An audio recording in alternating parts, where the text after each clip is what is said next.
नवजन्मी का कोमलता भरा स्वर सभी को जय श्री कृष्ण और जन्माष्टमी 2025 की ढेरों शुभकामनाएं। आज हम मनाने जा रहे हैं उस दिव्य क्षण को जब सजा शिव संहारक का रूप धरकर न्यास धर्म संकट पर अपनी लीला बिखेरने आए। बचपन की माखन चोरी, गोकुल में नटखट मुस्कान और गीता संदेश का अमृत, यही है जन्माष्टमी का सार। इस जन्माष्टमी वीडियो में आप जानेंगे 2025 का योग्य व्रत विधान, मनोकामना पूर्ति के उपाय और कौन सी छोटी बातें हैं जो आपकी भक्ति को बना सकती हैं और भी प्रभावशाली। तो जुड़िए हिंदी भक्ति चैनल 1 के साथ और आइए हम इस दिव्य रात को मिलकर बनाएं और भी पावन। गायो नंदलाला बलराम भैयो। इस बार जन्माष्टमी पर बहुत बड़ी कंफ्यूजन होने वाली है। भक्ति कई जगह लिखा है कि जन्माष्टमी 15 अगस्त को मनाया जाएगा और कई लोग कह रहे हैं कि 16 अगस्त को जन्माष्टमी का महापर्व मनाया जाएगा। तो भक्तों, हम आपको सही और सटीक जानकारी इस वीडियो में बताएंगे।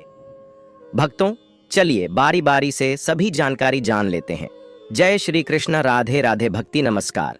माताएं एवं बहनों, लड्डू गोपाल की कृपा हमेशा ही आप पर एवं आपके परिवार पर बनी रहे। माताएं एवं बहनों, आज की वीडियो बेहद ही खास और ज्ञानवर्धक होने वाली है, क्योंकि आप सभी को हम बता दें कि जन्माष्टमी के दिन कुछ ऐसे शुभ योगी का निर्माण होने जा रहा है। अगर आप अपने जीवन में सुख समृद्धि पाना चाहते हैं, आप अपनी हर एक मनोकामना पूरी करना चाहते हैं, तो आपको हम बता दें कि अगर आप लड्डू गोपाल यानी कि श्री श्री कृष्ण की कुछ ऐसी वस्तुएं हैं, अगर आप कुछ ऐसी चीज हैं जिन्हें आप अगर जन्माष्टमी के दिन या फिर जन्माष्टमी से एक दिन पहले अगर आप इन चीजों को अपने घर ले आते हैं, तो मां के चलिए आपके भाग्य के तारे निराले हो जाएंगे। आप अपने जीवन में जो भी परेशानी से जूझ रहे हैं वह हमेशा के लिए समाप्त हो जाएगी। माताएं एवं बहनों, आप सभी को हम बता दें कि अगर आप इन चीजों को अपने घर पर ले आते हो और पूरी पूजा विधि के साथ अगर आप इन चीजों को अपने घर पर रख लेते हो, तो मन कर चलिए आपको वह लाभ देखने को मिलेगा जो आपने कभी नहीं देखा होगा। इसीलिए माताएं बहनों से हाथ जोड़कर निवेदन मनाया जाएगा और कई लोग कह रहे हैं कि 16 अगस्त को जन्माष्टमी का महापर्व मनाया जाएगा। तो भक्तों, हम आपको सही और सटीक जानकारी इस वीडियो में बताएंगे। भक्तों, चलिए बारी बारी से सभी जानकारी जान लेते हैं। जय श्री कृष्ण, राधे राधे भक्ति नमस्कार। माताएं एवं बहनों, लड्डू गोपाल की कृपा हमेशा ही आप पर एवं आपके परिवार पर बनी रहे। माताएं एवं बहनों, आज की वीडियो बेहद ही खास और ज्ञानवर्धक होने वाली है, क्योंकि आप सभी को हम बता दें कि जन्माष्टमी के दिन कुछ ऐसे शुभ योगी का निर्माण होने जा रहा है। अगर आप अपने जीवन में सुख समृद्धि पाना चाहते हैं, आप अपनी हर एक मनोकामना पूरी करना चाहते हैं, तो आपको हम बता दें कि अगर आप लड्डू गोपाल यानी कि श्री श्री कृष्ण की कुछ ऐसी वस्तुएं हैं, अगर आप कुछ ऐसी चीज हैं जिन्हें आप अगर जन्माष्टमी के दिन या फिर जन्माष्टमी से एक दिन पहले अगर आप इन चीजों को अपने घर ले आते हैं, तो मां के चलिए आपके भाग्य के तारे निराले हो जाएंगे। आप अपने जीवन में जो भी परेशानी से जूझ रहे हैं वह हमेशा के लिए समाप्त हो जाएगी। माताएं एवं बहनों, आप सभी को हम बता दें कि अगर आप इन चीजों को अपने घर पर ले आते हो और पूरी पूजा विधि के साथ अगर आप इन चीजों को अपने घर पर रख लेते हो, तो मन कर चलिए आपको वह लाभ देखने को मिलेगा जो आपने कभी नहीं देखा होगा। इसीलिए माताएं बहनों से हाथ जोड़कर निवेदन है कि महायोग टीवी चैनल की इस वीडियो को आप पूरा जरूर देख लें, क्योंकि हम आपको बता देती कुछ ऐसे शुभ संयोग का निर्माण होने जा रहा है कि इस जन्माष्टमी बहुत ही पवन और चमत्कारी होने वाली है। इसलिए माताएं एवं बहनों, पहले हम आपको बता देते हैं कि जन्माष्टमी कितनी तारीख को मनाई जाएगी और कौन से बुक शुभ संयोग इस दिन निर्माण हो रही है, जिसे कि हर एक माता बहन को बहुत ही शुभ और मंगलकारी लाभ प्रदान होने वाला है। इसलिए अगर आप लड्डू गोपाल की कृपा पाना चाहते हैं, प्राप्त करना चाहते हैं, तो इस वीडियो को सच्चे दिल से लड्डू गोपाल जी के लिए एक लाइक जरूर ही कर दीजिए। चलिए पहले यह जान लेते हैं कि कौन सी बुक शुभ सहयोग का निर्माण हो रहा है जो बहुत ही शुभ और मंगलकारी इस जन्माष्टमी पर माने जा रही है। उसके बाद हम जानेंगे कि आखिर वह कौन सी वस्तुएं हैं जिन्हें अगर आप जन्माष्टमी के दिन अपने घर ले आते हैं तो आपकी हर एक मनोकामना इच्छा एक दिन में ही यानी कि 24 घंटे के अंदर ही पूरी हो जाएगी। एवं आपके घर में अगर धन की कमी है या फिर कोई भी समस्या हो, वह एक दिन में ही समाप्त हो जाएगी। चलिए सभी बातों को हम बारी बारी से जान लेते हैं। जन्माष्टमी पर अब की बार जयंती सहित रोहिणी योग जाने, कृष्ण जन्माष्टमी पूजन का शुभ मुहूर्त, जन्माष्टमी का पर्व इस बार 15 या 16 अगस्त कब है, जन्माष्टमी जानिए। तिथि, पूजा का शुभ मुहूर्त और धार्मिक महत्व। वैदिक पंचांग के अनुसार हर साल भाद्रपद माह के कृष्ण पक्ष की अष्टमी तिथि पर जगत के पालनहार भगवान श्री कृष्ण का अवतरण दिवस मनाया जाता है। हिंदू धर्म में कृष्ण जन्माष्टमी का विशेष महत्व है। पंचांग मुताबिक हर साल श्री कृष्ण जन्माष्टमी भादो मास के कृष्ण पक्ष की अष्टमी तिथि को मनाए जाने का विधान है। इस दिन भगवान श्री कृष्ण जन्मोत्सव होता है। आपको बता दें कि भगवान श्री कृष्ण के जन्म के समय अष्टमी तिथि, रोहिणी नक्षत्र, लग्न वृषभ राशि और बुधवार का दिन था। वहीं भगवान का जन्म मध्य रात्रि को हुआ था। इस दिन श्री कृष्ण के बाल स्वरूप लड्डू गोपाल के रूप में उनकी मूर्ति का पूजन करना शुभ होता है। इस साल जन्माष्टमी का पर्व 16 अगस्त को मनाया जाएगा। साथ ही इस दिन सर्वार्थ सिद्धि और अमृत सिद्धि योग बन रहा है, जिससे इस दिन का महत्व और भी बढ़ गया है। आइए जानते हैं तिथि और शुभ मुहूर्त। कृष्ण जन्माष्टमी तिथि 2025 पंचांग के मुताबिक 15 अगस्त को देर रात 11:48 पर भाद्रपद माह के कृष्ण पक्ष की अष्टमी तिथि आरंभ होगी। वहीं 16 अगस्त को रात 9:35 पर अष्टमी तिथि का अंत होगा। भगवान कृष्ण का जन्म मध्य रात्रि में हुआ है, इसके लिए भगवान कृष्ण का जन्मोत्सव मध्य रात्रि में मनाया जाता है। कृष्ण जन्माष्टमी शुभ मुहूर्त 2025 जन्माष्टमी पर शुभ मुहूर्त 16 अगस्त को रात्रि 12:05 से लेकर 12:45 तक रहेगा। आपको बता दें कि जन्माष्टमी की रात्रि में भगवान श्री कृष्ण की विधि विधान पूर्वक पूजा अर्चना की जाती है। जयंती योग का शुभ संयोग।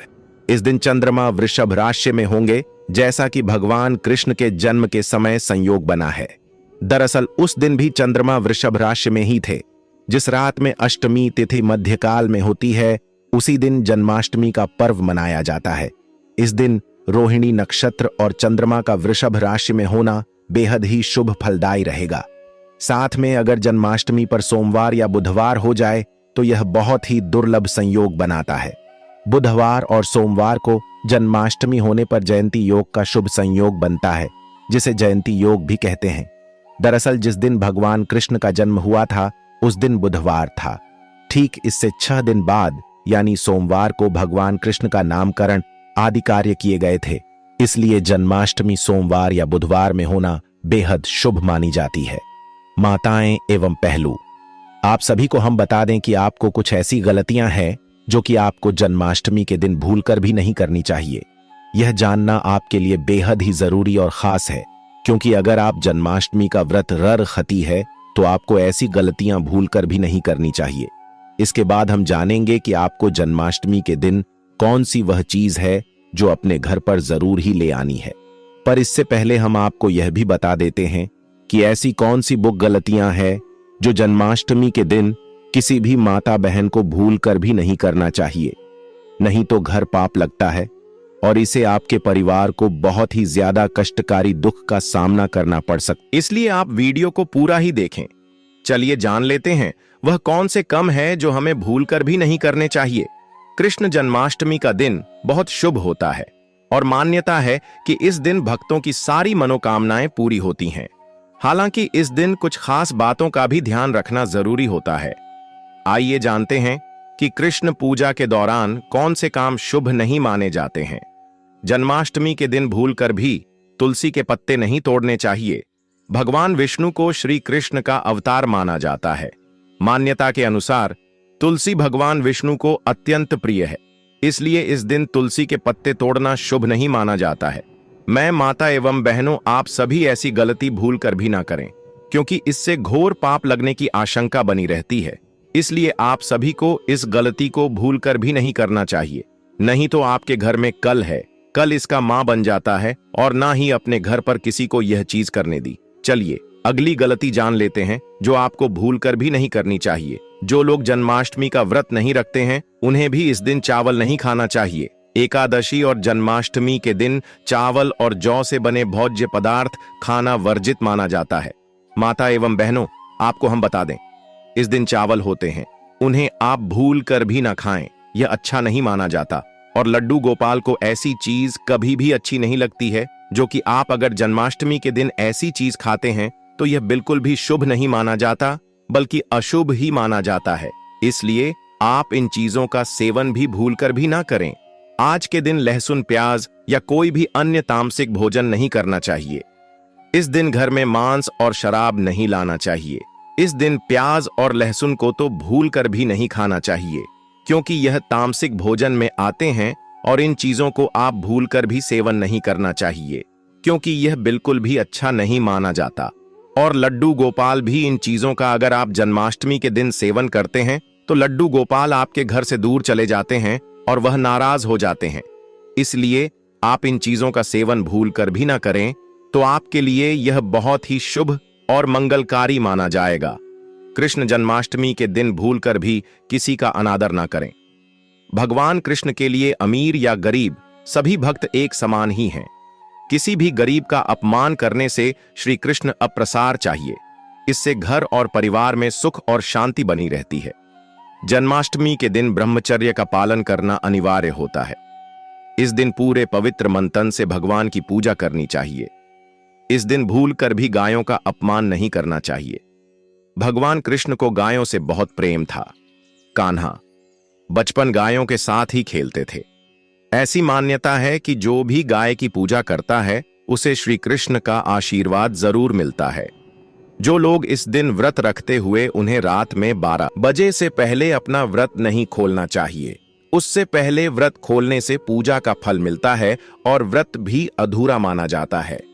माताएं एवं पहलू चली, अब जान लेते हैं कि वह कौन सी ऐसी चीज हैं जिन्हें अगर आप लड्डू गोपाल की कृपा पाने के लिए, यानी कि लड्डू गोपाल की कृपा प्राप्त करने के लिए, अगर आप जन्माष्टमी के दिन आप इन चीजों को खरीदकर अपने घर ले आते हैं तो मनकर चलिए, आपका भाग्य बदल जाएगा।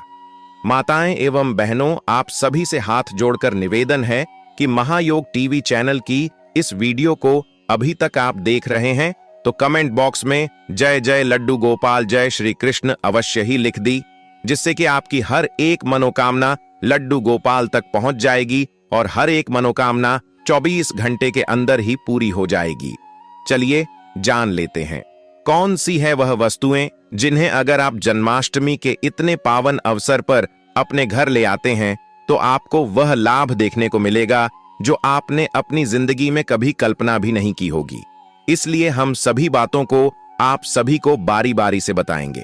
चलिए जान लेते हैं कौन सी है वह वस्तुएं जिन्हें अगर आप जन्माष्टमी के दिन घर ले आएंगे तो यह बहुत ही शुभ और मंगलकारी रहेगा।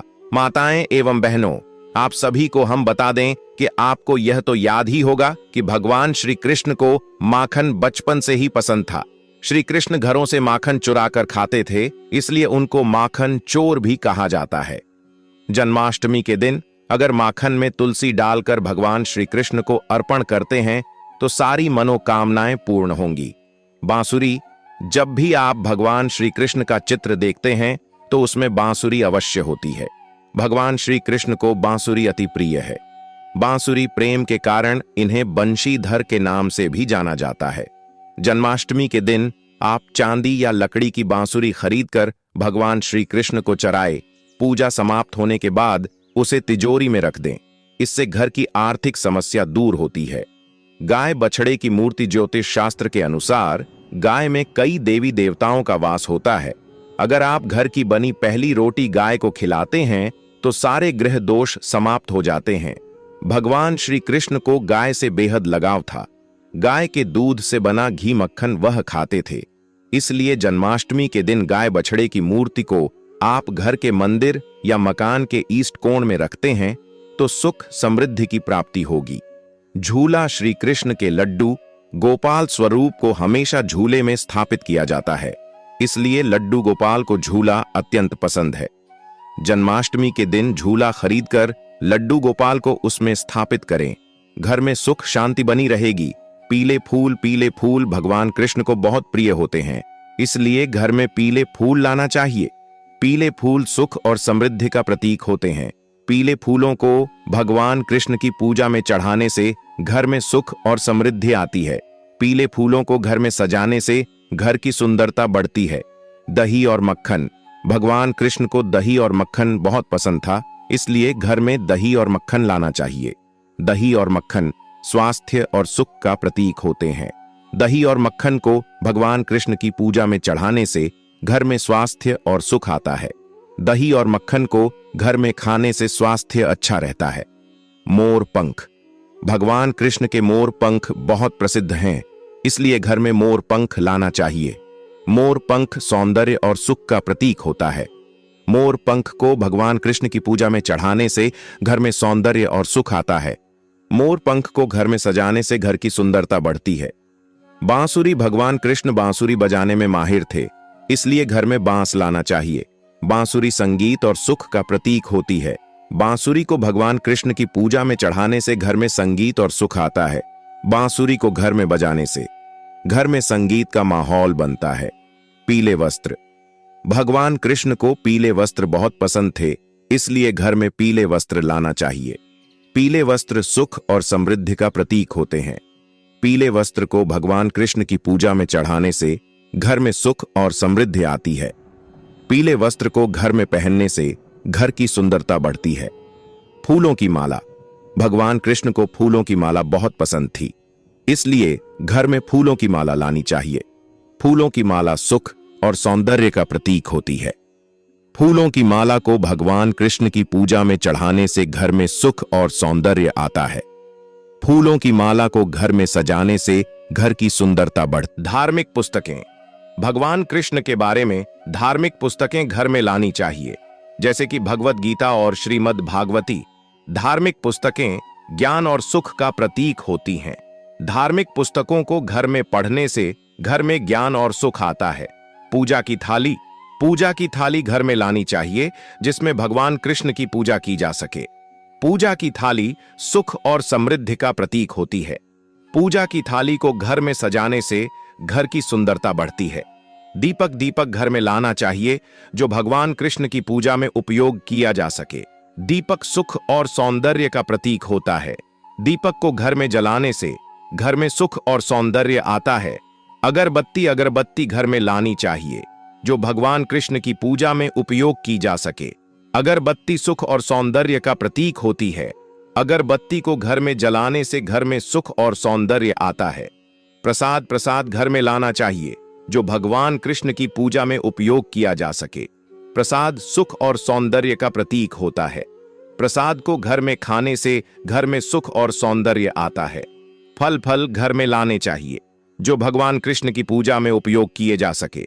फल स्वास्थ्य और सुख का प्रतीक होते हैं। फल को घर में खाने से घर में स्वास्थ्य और सुख आता है। मेवे घर में लाने चाहिए, जो भगवान कृष्ण की पूजा में उपयोग किए जा सके। मेवे स्वास्थ्य और सुख का प्रतीक होते हैं। मेवे को घर में खाने से घर में स्वास्थ्य और सुख आता है। सूखे मेवे घर में लाने चाहिए, जो भगवान कृष्ण की पूजा में उपयोग किए जा सके। सूखे मेवे स्वास्थ्य और सुख का प्रतीक होते हैं। सूखे मेवे को घर में खाने से घर में स्वास्थ्य और सुख आता है। चंदन घर में लाना चाहिए, जो भगवान कृष्ण की पूजा में उपयोग किया जा सके। चंदन सुख और सौंदर्य का प्रतीक होता है। चंदन को घर में लगाने से घर में सुख और सौंदर्य आता है। सभी पर हमेशा ही बनी रहे। चलिए जान लेते हैं, कुत्तूम की खिचड़ी पौष्टिक होने के साथ साथ स्वादिष्ट भी है। इसे आलू और अन्य मसालों के साथ बनाया जाता है। आप इसे उपवास के दिनों में बनाकर खा सकते हैं। कुत्तों की रोटी या कुत्तों की पूरी भी बनाई जा सकती है। मखाने, आप मखाने की खीर बनाकर खा सकते हैं। यह भी व्रत में खाने के लिए उत्तम होती है। मखाने में लौ, कैल्शियम और फास्फोरस उच्च मात्रा में होते हैं, जिससे आपके शरीर को जरूरी पोषक तत्व प्राप्त होते हैं और इससे आपका पेट भी भरा रहता है। यह खाने में भी स्वादिष्ट लगती है। इसमें चीनी की मात्रा आप अपनी आवश्यकता अनुसार डाल सकते हैं। फलों का सेवन करना पूरे वर्ष लाभदायक होता है। फलों से आपको जरूरी ऊर्जा मिलती है। व्रत में फल खाए जा सकते हैं। आप चाहे तो अपने पसंद के फ्रूट से फ्रूट चाट भी बनाकर खा सकते हैं। फलों में आप मौसमी फल खाएं या आपके पसंद के फल का चुनाव कर सकते हैं। साबूदाना उपवास के दौरान एक पसंदीदा व्रत का खाना है जिसे व्रत में अधिकतर लोगों द्वारा खाया जाता है। इसमें कार्ब्स या स्टार्च भरपूर होता है जो हमें ऊर्जा से भरने में मदद करता है। आप साबूदाना की खीर, साबूदाना की खिचड़ी, साबूदाना के पापड़ और भी बहुत कुछ बना सकते हैं।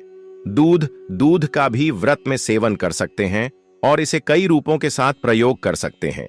मिल्क शेक बनाकर पी सकते हैं, यह टेस्टी भी होते हैं और आपको हाइड्रेटेड भी होते हैं। केले, स्ट्रॉबेरी, खरबूजे जैसे फलों से बने मिल्क शेक आजमा सकते हैं।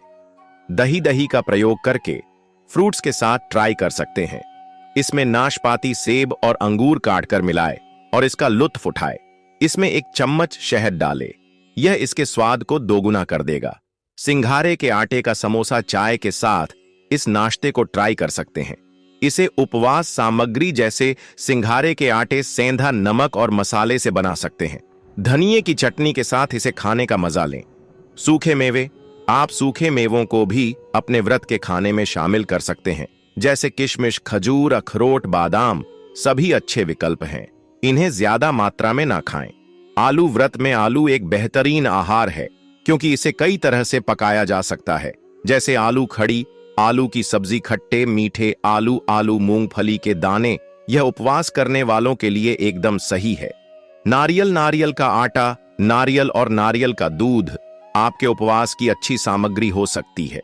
नारियल का उपयोग विभिन्न व्यंजन, मिठाइयां बनाने में किया जा सकता है। नारियल के आटे से पैनकेक बना सकते हैं।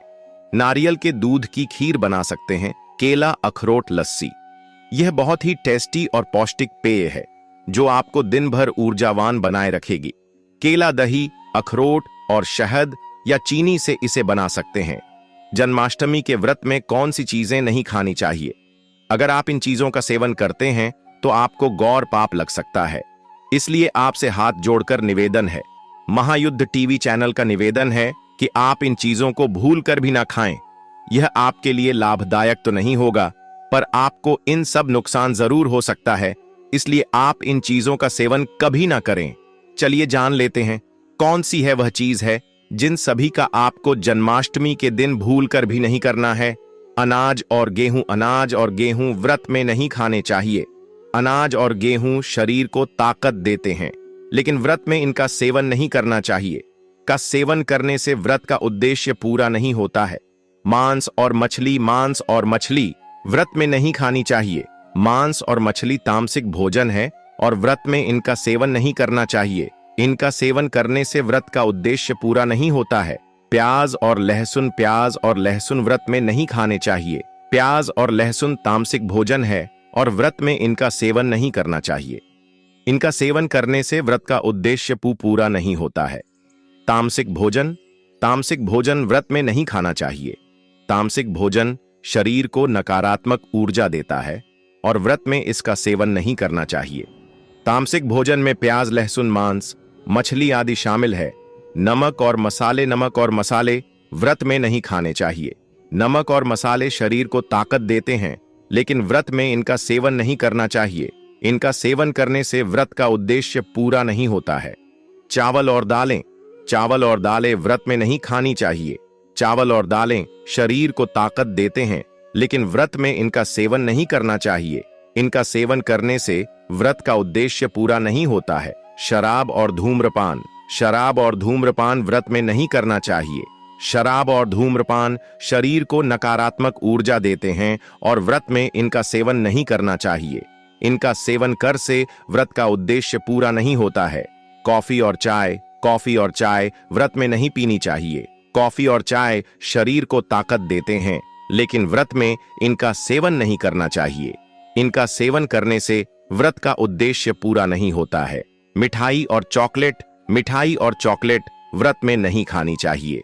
मिठाई और चॉकलेट शरीर को नकारात्मक ऊर्जा देते हैं और व्रत में इनका सेवन नहीं करना चाहिए। इनका सेवन करने से व्रत का उद्देश्य पूरा नहीं होता है।